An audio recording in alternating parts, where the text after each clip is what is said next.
Okay, so let's look at a really important area of cybersecurity and cryptography, and that is around what's called symmetric key encryption.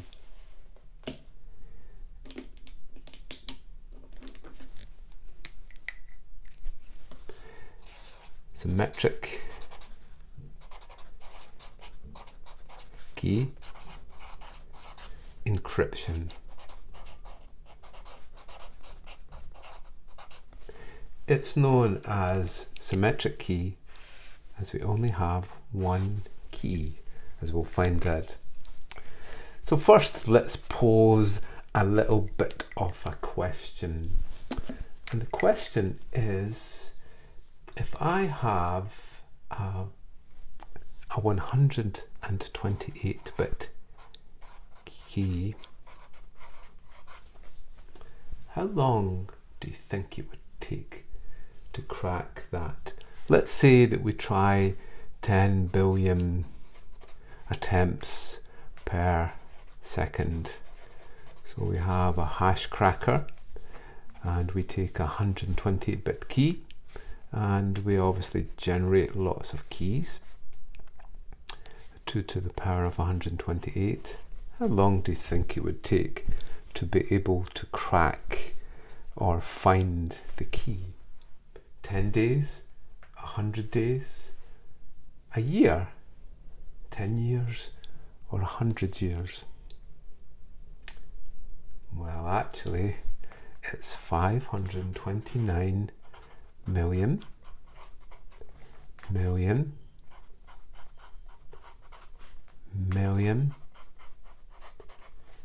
years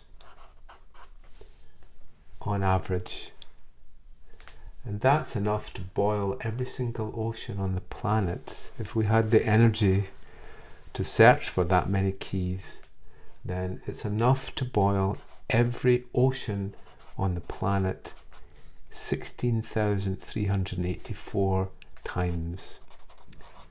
That's the amount of energy that it would require to crack a single 128-bit encryption key. So that's just a little bit of fun just now, and explain this in more detail when we look at a concept known as key entropy. Okay, but first let's look at how our encryption is set up. Okay, we have Bob and we have Alice.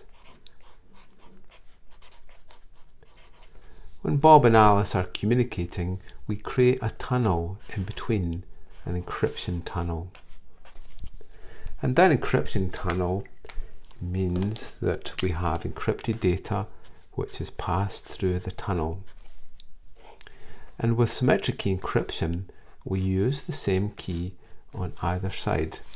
So Bob and Alice have the same encryption key, and then we'll encrypt the data onto the tunnel as ciphertext, and then to be able to decrypt it, we use the same key on the other side, which means that there must be some way to be able to get the key from Bob to Alice.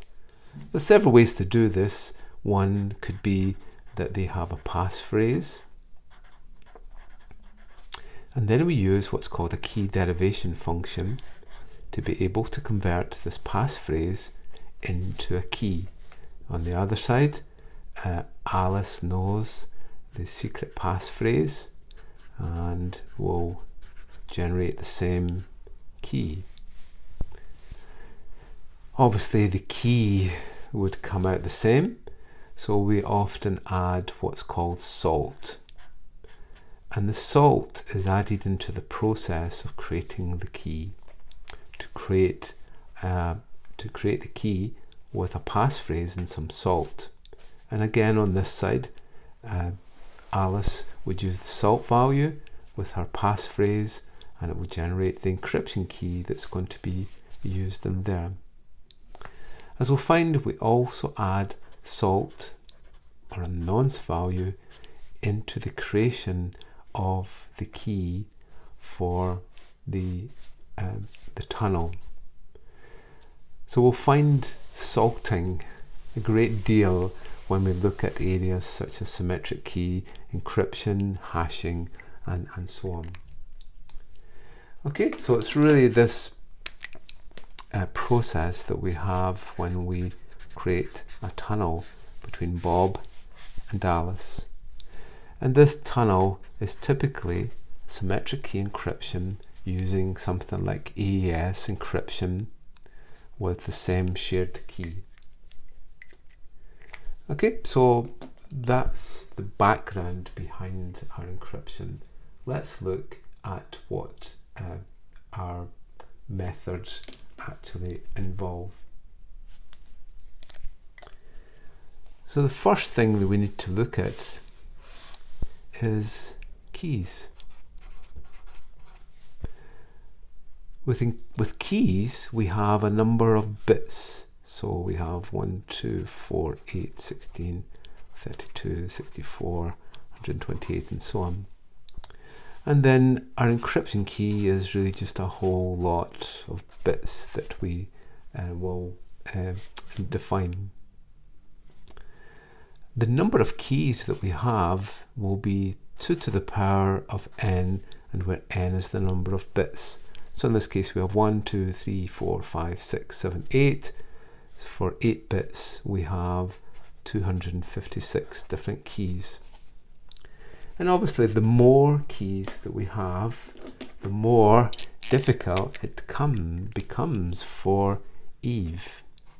If Eve is trying to crack the cipher stream, then she may try lots of different keys until she finds the one that Bob and Alice have actually used.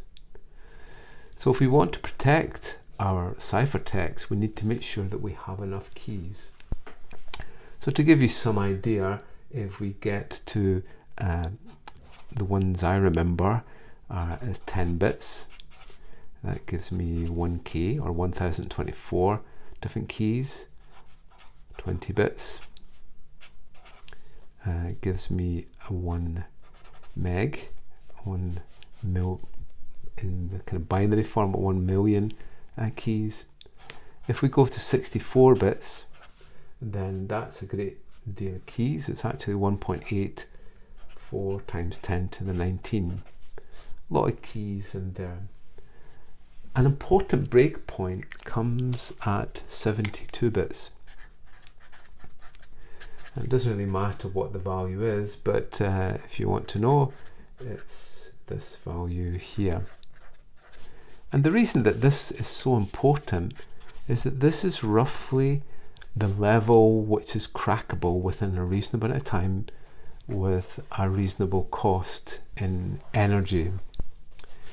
So 72 bits is really where we are if we were to use extensive computing facilities.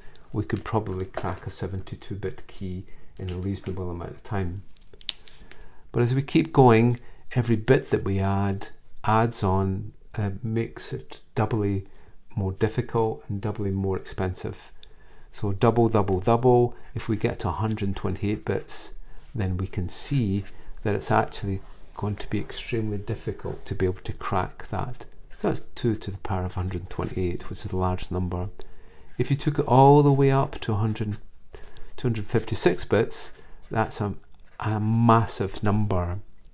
And maybe with the advent of quantum computers and improvement in processing, we probably have to move more toward 256 bits as our encryption key sizes. Okay, so that's generally the key size that we have. If we wanted to compute the time that it takes to crack a key, we would take the total number of keys and then we would multiply that by the time to try each of the keys. So that's our key, the number of keys that we have, and as we'll find, it's an extremely important definition that we have for our keys. But let's look at what happens with these keys. And we might take an encryption key, say with 64 bits. It should be relatively secure. It's going to be quite expensive to compute or brute force find the key. But if we went for 64-bit, and let's say that we had, and so that gives us 1.84 times 10 to the 19, quite a lot of keys. If we now assume that each key is tried every 1 nanosecond, 1 nanosecond is a billionth, or 10 to the minus 9, and there. So if we try all of these keys, then on average it will take us about 2.5 million years to crack. With that, 2.5 million hours, or 285 years. So everything looks fine, and our message is obviously secure for that amount of time. But the problem that we have is that computing power, and with Moore's law, computing power doubles every 18 months. So if we start off at 2.5 million years, and we keep going, let's say it doubles in computing power every year. So that would become 1.2 million in the second year, and then 625,000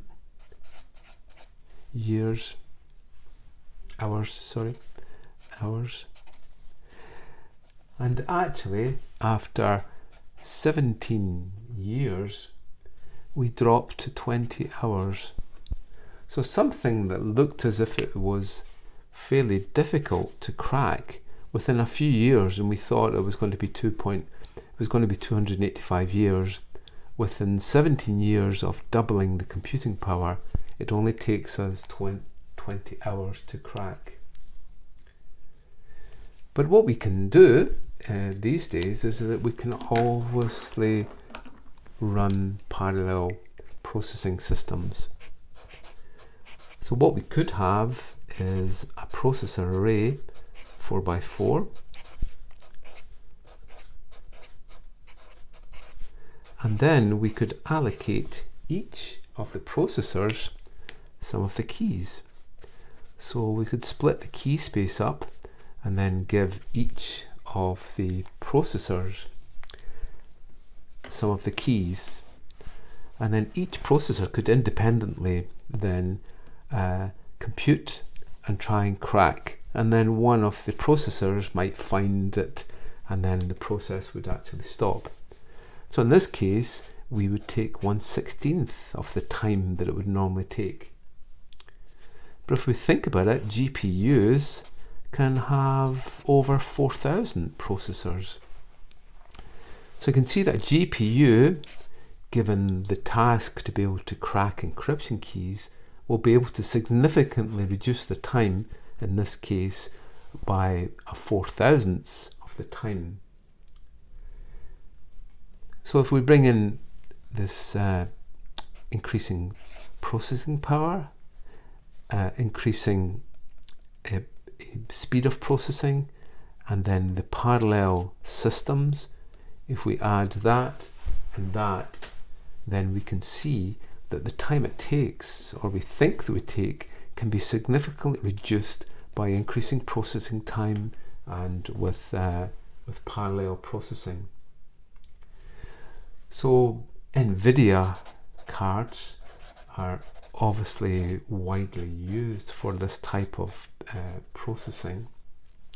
So for example, the GTX 1080 processor has over 3,500 cores in it, and it's highly optimized for doing the mathematical calculations that we would find. In fact, many processors now have embedded symmetric key encryption processors to make sure that the operations run fast. So this allows us to be able to crack our or be able to reduce the computing power required to run this. And we see in Bitcoin, GPUs are used to be able to find out hashes and so on, but they can also be used in symmetric key encryption. Okay, so that's our computing power and how the keys are affected by our symmetric key encryption. Now let's look at block or stream, because our symmetric key encryption can be block based or stream based. Okay, so we have Bob and Alice, so we'll bring back Bob and Alice here. There they are, Bob and Alice. And with symmetric key encryption, we use the same key on either side. So the encryption process, we apply the key to the plain text to give us ciphertext, and then on the other side we decrypt with the same key, and we should get our plain text back again. So that's the standard process that we have when we're encrypting and decrypting with symmetric key. What we need to do is we need to reduce the complexity of this process. So if we think about it, we have our plain text, and we normally think of the plain text in terms of a byte array, or just a bunch of bytes together that are going to our plain text. These bytes are then put into blocks. So then each of the bytes within our plain text gets put into blocks. And then for the last one, we might not fill the block because we might not have enough bytes here. So we end up with some padding at the end. I'll just show this here and I'll explain it in a little minute. So then each of these blocks are a certain size. So for AES it's 128 bits or 16 bytes. So we take first 16 bytes, fill this block, next 16 bytes, fill that one, and keep going along until the last one probably doesn't have enough bytes in it. So we've got to pad it to make it 16 bytes long. But it's not always the case that we have 16 bytes for DES, a popular encryption method at one time. We only have a 64-bit block size, or 8 bytes each. And this is good because this makes it much simpler, because we just have to process 16 bytes at a time. So a fairly small limited processing device could compute our encryption based on that. Then what we do is we apply our key, and we apply our salt value, and it produces these blocks, cipher blocks. Cool. The key is added to each of these, and we also add a salt or a nonce value for them. Then we make that into a cipher stream, and then that can be sent off to Alice to be able to decrypt. We need to send the salt value along with the cipher stream because Alice needs it to be able to decrypt the cipher stream back into plain text.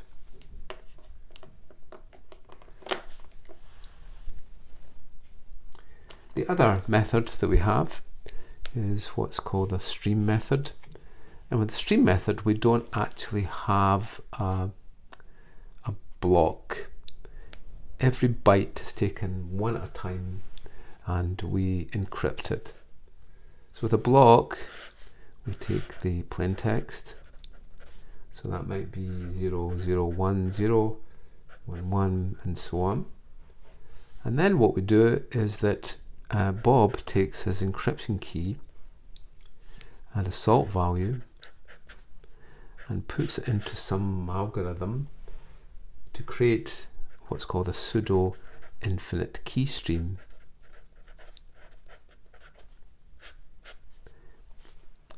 Then the output of the key stream is then exclusive ORed with the plain text. So one bit is taken at a time and one bit of the key stream, and we produce our cipher stream here. The advantage with this is much faster and it's almost done in real time. We can also run it in parallel, so it can speed up our whole encryption process massively. An exclusive OR gate is used because it has the magical property of being able to not lose any data. When we exclusive OR with a value, if we exclusive OR it with the same value again, we get back the original value that we have. So if we take a 0 here, and let's say we've got this cipher stream, we'll take a 0, it becomes a 0. The next bit, a 1 and a 1, becomes a 0, and if we have a 0 here, a 0 and a 1 gives us 1. Okay. When Alice receives this, she does the same. She creates the key stream. She'll take the cipher stream, and if she exclusive ORs them together, then she'll be able to get the data back again. Okay, so this is Alice here with the salt value. She generates the key stream, and then she'll take that, feed that in, and she'll be able to decrypt that. As long as the key and the salt are the same for Bob and Alice, she'll create the same key stream and she'll be able to decrypt from there. So typical methods that we use here: Cha-Cha-20 is very popular these days. RC4 is another one, and this is quite good for IoT and limited processing power devices.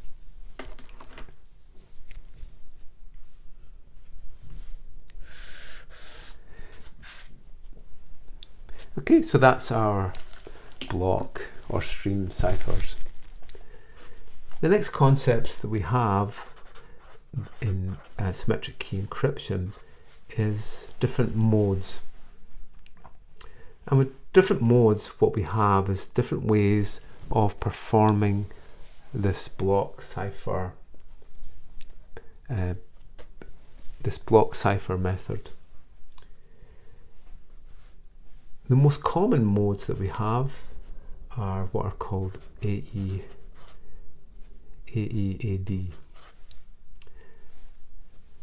And block, a typical method is CBC here, and stream, and this is CFB, cipher feedback block. So these are common methods that we would use. And so this is authenticated encryption with additional data. I'll explain what that is because it's quite well used these days. One of the modes that we have is what's called GCM mode. And with GCM mode, what we have is our encryption. We have a salt value, and we take our plain text and we produce our cipher text. A typical way that we can generate the key is with a key derivation function here. But the thing that we add in to the GCM mode is that we add in some additional data. So along with the salt and the key, we add additional data. And then on the other end, when we're decrypting, we add the salt, we add the key, and we add in the additional data. So we add additional data into the authenticated encryption. And what we might do is to add in the port number if we're transmitting, or the session ID. So when the encryption process on the other end, when it's received, we'll take the port number and or the session ID, and we'll add it into the decryption process. In that way, we can bind the encryption to something that can be provable, so that Eve can't replay the cipher back again. So that's our modes that we can have, and explain more about them in a little minute.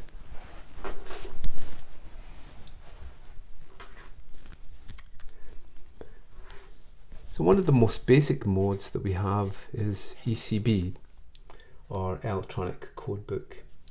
And with ECB, what we do is that we will take our message block, and then we'll create our encrypted blocks. We add our key, and we don't add a salt value. And the problem with this mode is that if we have the same content, it will always lead to the same cipher text. So if I filled this with all A's, and I filled all this with A's, 16 A's, I would get the same cipher text, which means that Eve could actually copy and paste. She could actually try to, she might know how a cipher block relates to a plain text block and crack the cipher. So what we normally do is that we use some form of salt to be able to mix up or scramble the cipher. In cipher block chaining, we take our cipher blocks, we then will create our encryption. So we have an encryption process, and then we feed the output of the first block into the next one, encrypt that, and then feed on like that. So this is a cipher block chaining effect. With this first block, we add the salt, and in the encryption process, we add the key. And then in the other ones, we just add the key to these ones, and we don't need the salt again. So this means that for different salt values, and the salt value should be random, we will have a different cipher stream created for the same text. But we should remember that the salt value needs to be sent with cipher stream for it to be decrypted. Okay, so there's this mode, a block cipher without salt, and then this is the block cipher, and then we also have this additional mode, AEAD, where we have additional data. So one of the problems that we have when we're using a block cipher is that we end up with a missing part at the end, and this is where padding comes in. So we might have the last block with, say, 5 bytes, and we'll need to fill it with an 11 bytes to make it fill the blocks that we're going to have. So for this, we take our input and then we pad. And one of the most common padding methods is the cryptographic message syntax, or CMS. And with this, what we do is that we pad with the value that's for the number of bytes that we need to pad by.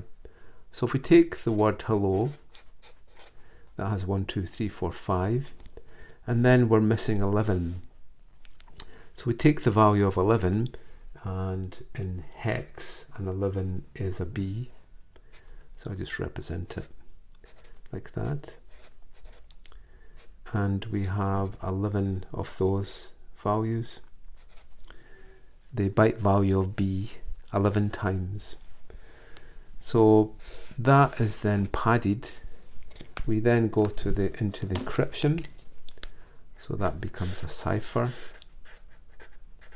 of 16 bytes, and then we decrypt it, so it comes back to plain text again, and then we must unpad. So when we have the output from here, we'll strip off all the CMS and we'll end up with hello. So this is the concept of padding. And if you ever see strange characters at the end of your plain text when it's been decrypted, it might be that you're not using the padding method, or it's the wrong type.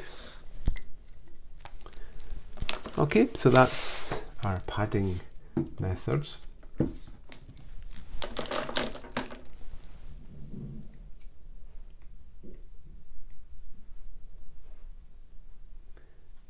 Overall, we'll find there are many types of encryption. DES, ThreeDES, AES, blowfish, twofish, RC2, RC4, and so on. There's many methods that we can actually use, but luckily NIST had a competition and the Raindale method was selected, so the AES is normally the standard that we would use with either 128-bit or 256-bit encryption. We use a 128-bit block, but we can use 128-bit, 192-bit or 256-bit encryption keys.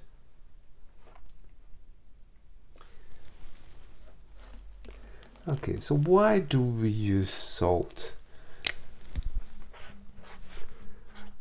So in the salting process, we need to make sure that when Bob sends something to Alice, so here's Bob and here's Alice,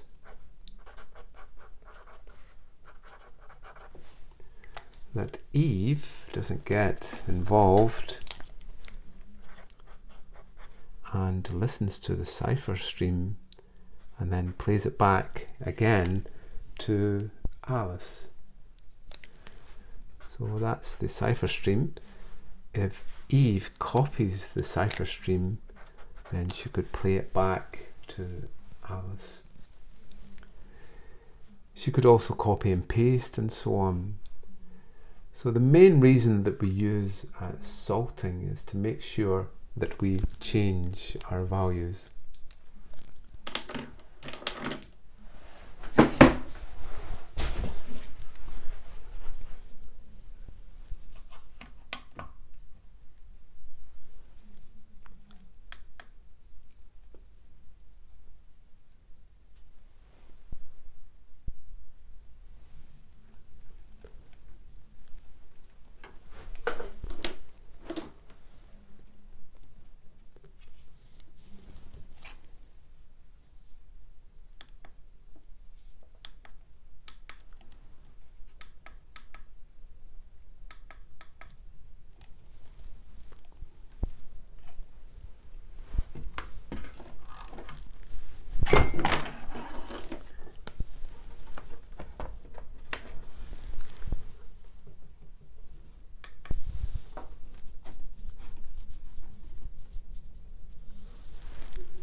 Okay, so the salting process is extremely important, and we make sure that when we are salting our cipher, then it will always change on the output. With ECB, we'll not change the cipher stream for the same input.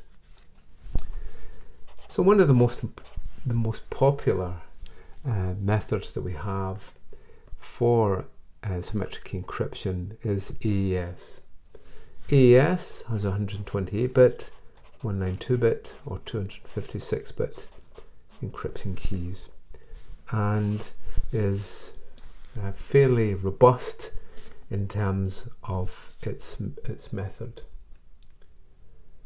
What we do is we put it through a number of rounds where we take part of the key each round and we do some sort of scrambling process.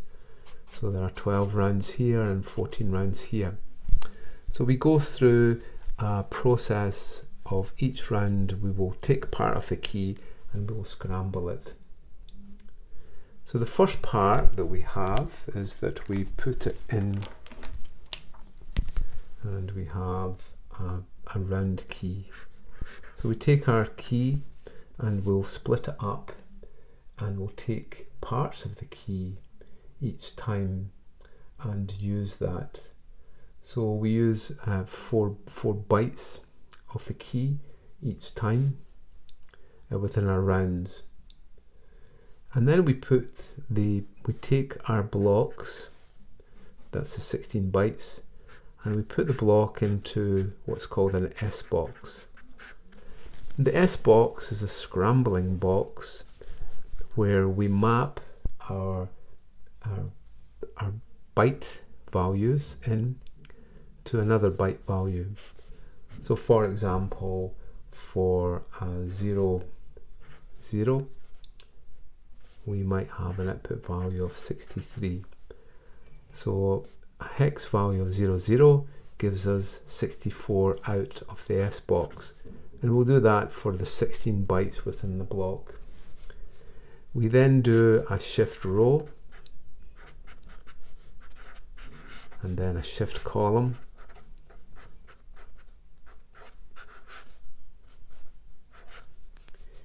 and we do then a mix.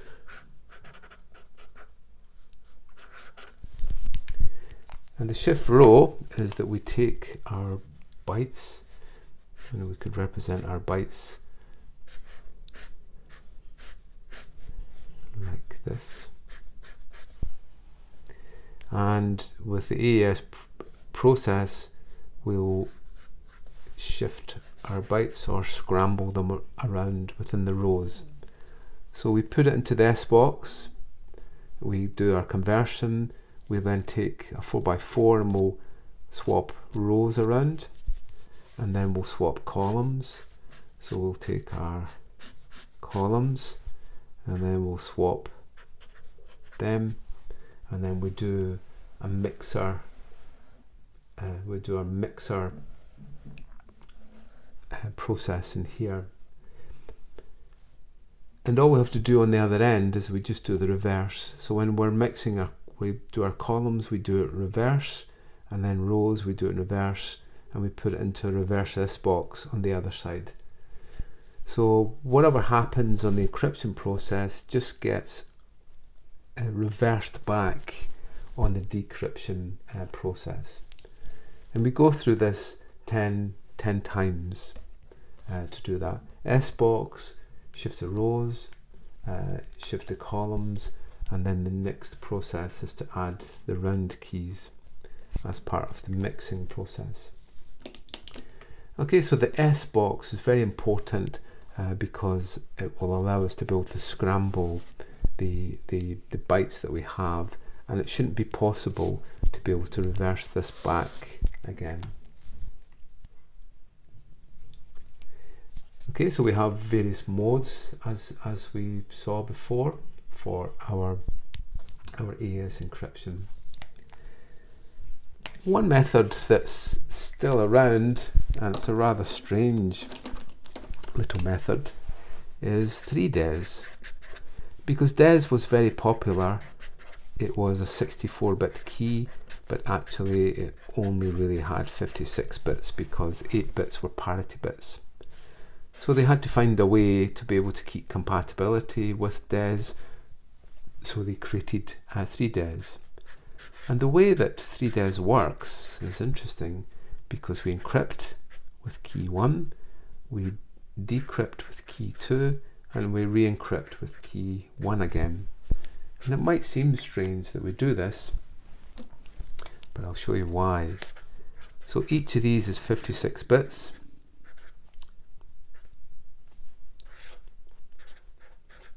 So the equivalent key is key 1 and key 2, so we end up with a 112-bit key, which keeps us well away from the 72 bits that we saw before, so it should be more secure. Okay, so we take our plaintext in, we encrypt with the first key, decrypt with the second key, and re-encrypt with the first key. And the reason that that's done is that if I now let key 2 equal key 1, then if we have encrypt with the key, decrypt with the key, and then re-encrypt with the same key, actually we just end up that this part doesn't happen really, and we're just encrypting with the key. So if we make key 1 equal to key 2, we end up with a pure DES method. So that shows how we can extend but still keep compatibility there. Another method that's used increasingly is the stream cipher of ChaCha20. So just in case AES has a problem and we find a vulnerability, we probably need a fallback. So ChaCha20 was developed by Google or promoted by Google as a good alternative and a stream cipher to ChaCha20.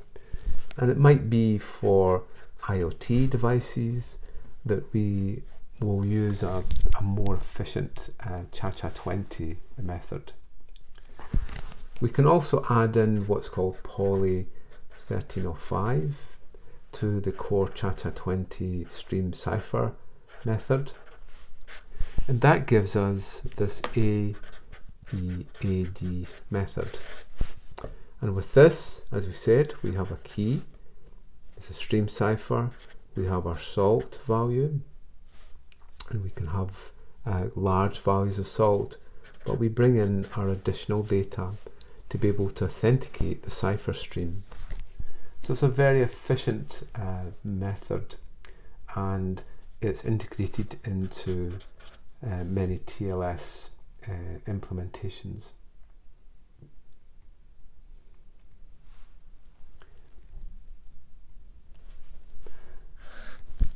The last concept that we're going to cover is a very important one, and that's related to key entropy.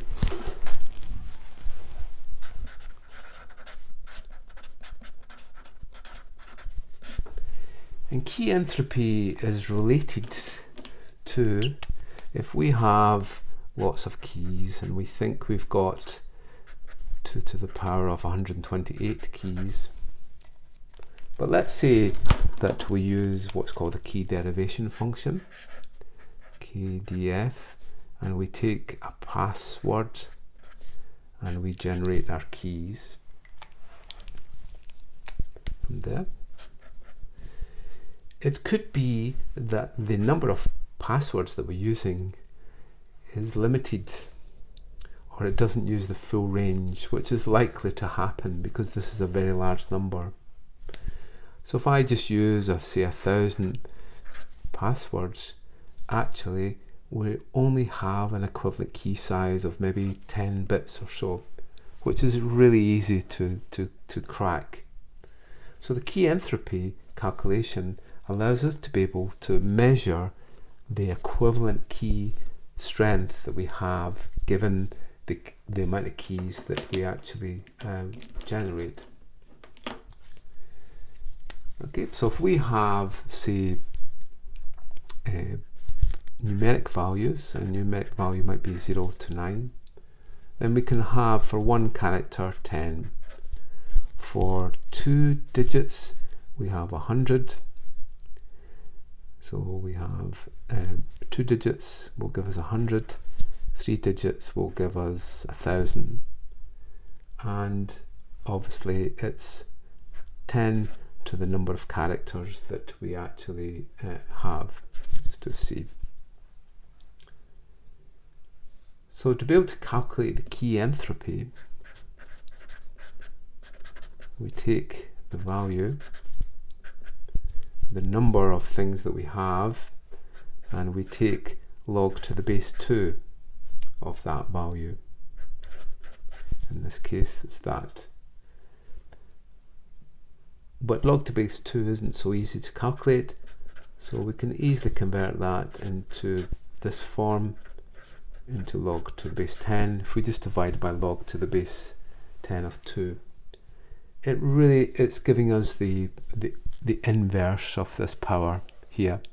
If I wanted to find the inverse of 2 to the power of 128, I would take log to the base 2 to find 128. So if we take 10 characters or 10 numeric values, we end up with 100 million values, 10 to the power of 10. And if we calculate the key entropy for that, take log to the base 10 of that divided by log to the base 2, we get a value of 26.6 bits, which is very low. So remember, 72 bits is crackable, 26 bits is actually very small. If we now look at lowercase letters, and now we have the calculation of 26 to the power of the number of characters that we actually have. So the 26 possibilities here. Sorry, I should have 1, 2, 3, 4, 5, 6, 7, 8. So that was 8 characters here. Gives us 26 bits. So if I go for lowercase 8 characters for A to Z, then the total number of characters is 26 to the power of 8. Again, if we calculate our entropy, 26 to the power of 8, I won't do the calculation here, we end up with 37.6 bits. Again, very low. Now we'll go for A to Z and big A to Z for upper and lowercase 8 characters. Now we have 52 characters. If we do our entropy, then we end up with 45.6. Much better, more computationally difficult. Every bit that we add makes it doubly more difficult, so it's jumped quite a bit there. And then if we add A to Z and also numeric values, we end up with 62 to the power of 8, and we'll end up with 47.6 bits. Not a big increase from there, but it's making it at least double and double again. So you can see that the number of characters that we have and the range of them really matters when we're calculating this key entropy. Okay, so that's been an outline of symmetric key encryption. We looked at a standard tunnel using symmetric key, number of keys that we have, then whether we should use a block or a stream cipher, how we can reduce the computation requirements or the time to be able to crack using GPUs and parallel processors, and also improving the computing power. Then on to the padding of CMS, looking at the different modes that we can have for our encryption. Probably the best one is this AE-AD with GCM mode and also with AES. Then the salting process and the importance of it. Then on to the operation of AES with its S box and it's scrambling onto the strange ThreeDES format, looking at Cha-Cha-20, and also RC4 is there. And one thing I should say is that we end up with an almost infinite key stream if we require, so it doesn't matter how many bytes that we have or any bits, we'll always create a key stream which can match to it. And then finally we looked at key entropy and the importance of this. And the main thing is that we need to understand, if we're using a key derivation function for a password, how many keys are actually created there. Because as we'll find, Hashcat can look at a dictionary and generate the same keys, and then try those keys on the Cipher stream. Okay, thank you.